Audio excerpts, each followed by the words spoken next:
everyone has a sort of moment where they either sort of see the light or they don't, in terms of the way we treat animals and our understanding that they are sentient creatures who've got a whole world of experience and emotions and you know, maybe not thoughts in the same way that we do, but they're creatures that deserve our protection and deserve rights. So you know, a night like tonight's about celebrating that. I'm in a constant state of guilt, which is, I think, you know, a positive thing.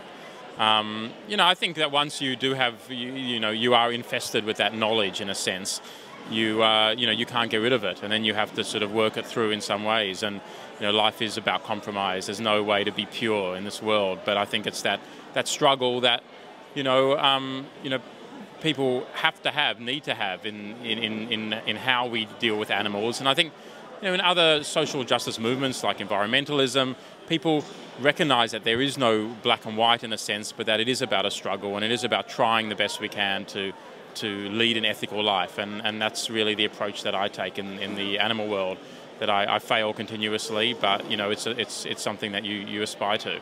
I think of all the social justice movements, really the animal rights one is probably, you know, it is really on the cutting edge, and it's really hard for the people who are working so hard in this field every day. I think an event like tonight is a huge vote of confidence to the people who are sort of, you know, grinding away every day trying to promote animals, protect animals.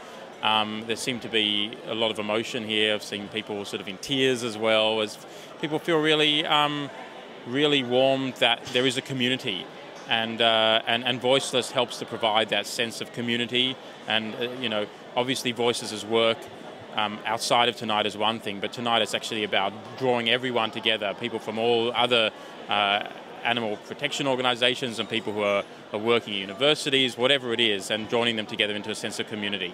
Yeah, it feels like, you know, there's definitely a movement towards an understanding of animals as sentient beings, and you know, tonight's a testament to that.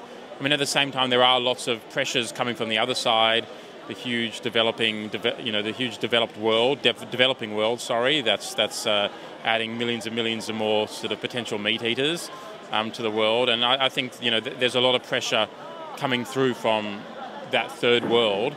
But at the same time, you know, if we can't in countries like Australia lead the way, then who's going to lead the way?